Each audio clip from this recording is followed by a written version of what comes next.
Hello and welcome everybody to another StarCraft 2 cast by Glitch.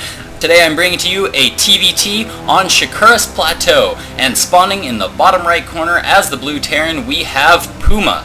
Spawning in the bottom left corner as the red Terran we have TSLClide. Yes, I know that's hard to read, that is in Korean, and but this is in fact TSLClide.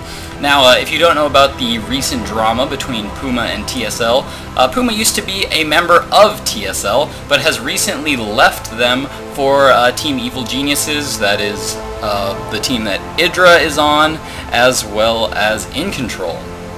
So, I don't know if this game happened before or after the split, but hopefully it should make for an interesting game either way. Both players right now just opening with that standard supply depot, and I'd be interested to see what kind of style both these players are going to be going for. As being on the same team, I'm sure they're familiar with each other's style, so it's always interesting to watch a couple of people play when they're familiar with each other's style, because there can be a lot of interesting dynamics that happen just because they just know what the other guy tends to do, just because they know the other person's style and they practice with them on a regular basis, especially if they were on the same team as these two players were. This game, as I said, might have actually happened before the split. I'm not sure, but PuMa does not have the TSL logo in front of his name, so I don't imagine that this is part of the that he is no longer on the TSL team for this match. Now, we do have something interesting happening here. TSLClide has thrown down a barracks, so we do have a proxy barracks here coming from Clyde. And I don't think either player has scouted the base of the other player.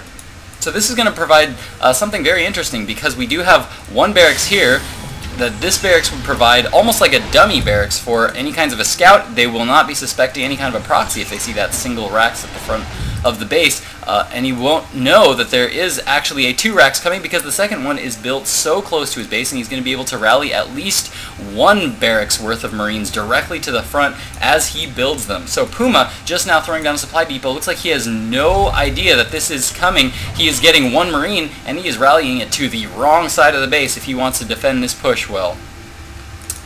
He is now throwing down a factory, so it looks like he's trying to hide his tech just a little bit. He is putting it in this far corner. This means that he's trying to prevent any kind of scouting at the ramp, or preventing any kind of scan, because any kind of scan that goes down will most likely go down in this area to try to catch any kind of tech being built here. But if any scan goes down, Clyde is not going to be able to catch that this factory has been built over here in this corner. So both players going for something a little sneaky, but Clyde definitely going for something much more aggressive.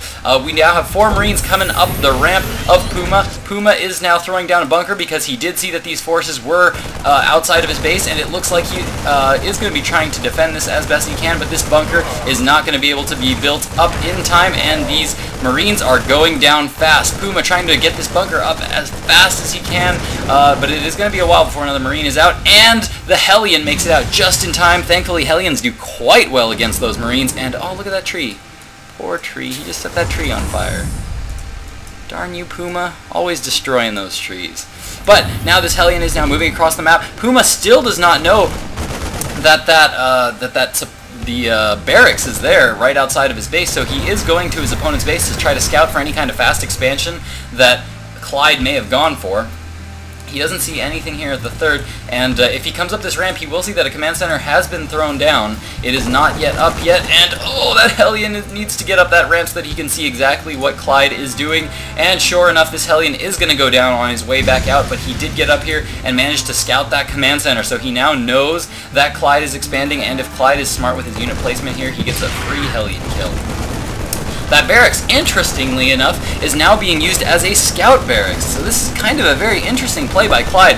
Clyde building a proxy barracks, and then rather than taking the time to float it all the way back to his base, he's using it to scout his opponent, and he has now seen that a Banshee is coming up now. Banshee being built, no cloak coming up yet for that Banshee, and that is my phone ringing, and I don't even know why that's not on silent, but hey, lessons for the future. Always keep your phone on silent while casting. Alright, but looks like this barracks is barely just going to stay up unless Clyde can get over there with an SCV in time. He might drop a mule over there, but I doubt it.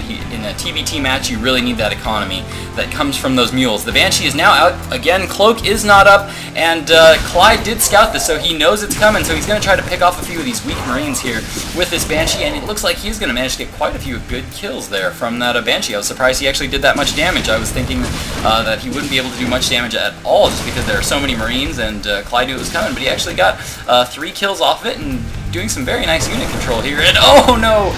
Up until that point when that unit went down, and very nice. Clyde has now saved this barracks with this SCV that was parked right at the Xel'Naga Watchtower. Looks like PuMa is now going for his expansion command center. His command center is now up, and it looks like he'll be moving that down shortly. He has salvaged his bunker. He's throwing a reactor down on his barracks. Now, it'll be interesting to see whether he swaps that for anything. Blue Flame Hellion is being researched right now, so I wouldn't be terribly surprised to see that factory get swapped onto that reactor once his Blue Flame Hellion upgrade is done, so that he can start mass producing these Hellions. Hellions are getting more and more common in this TVT matchup because it used to be just so standard to go Marine Siege Tank in this matchup, but now that everyone just kind of goes that Marine Siege Tank route, and it tends to get kind of mushy as to it just tends to come down to unit control and unit placement, and it can feel just very blah. So a lot of players are now starting to go and add Hellions to their play. Either go Hellion Siege Tank or just go add Hellions to their Marine Siege Tank army, and Hellions are just amazingly good at mowing down those Marine forces. Those big groups of Marines are all taken out, can be dealt a lot of damage by those Hellions since they have such a huge range and they do a lot of splash damage. A few Hellions now did get into the base of TSLClide. Looks like he managed to just sneak right by. Looks like, if we check out the workers killed count, looks like he did manage to get some workers killed there. So it looks like we have 12 workers killed compared to just 2 workers killed for Clyde. If we check out the worker count right now, it looks like PuMa is up by quite a bit, but Clyde has been mining on this natural base for quite a while. But these mules, I think, that PuMa just dropped at his natural are going to make up for that quite well. Siege tanks now on the field for PuMa. Looks like PuMa is going for a little bit more tech-oriented play now. He's got his Blue Flame Hellions up on the field, and it looks like we are going to see some Hellion drops here. He does have his siege tanks up. Siege mode is on the way, so we are going to have siege mode here shortly, and then he'll really be able to secure this natural. But it looks like TSLClide is pretty well prepared for this drop. He is placing a lot of Marines and siege tanks here just in case. He knows that PuMa is going for a lot of Hellions right now, so he wants to be sure that his mineral line is well protected, learning his lesson from that other loss that he had, and looks like nice little pickup there by PuMa. Manages to get a few Marine kills there and manages to load them all back up into that medevac and get away unscathed. Meanwhile, we've got a couple of Hellions coming into the front of TSLClide's natural base. Looks like he's going to try to sneak in through the back as long as his forces are back here. He's going to try to see if he can't sneak in here and get some easy kills on those SCVs. And it looks like that Blue Flame is just doing massive amounts of damage. Easy kills there on those Marines and getting a lot of more SCV kills here.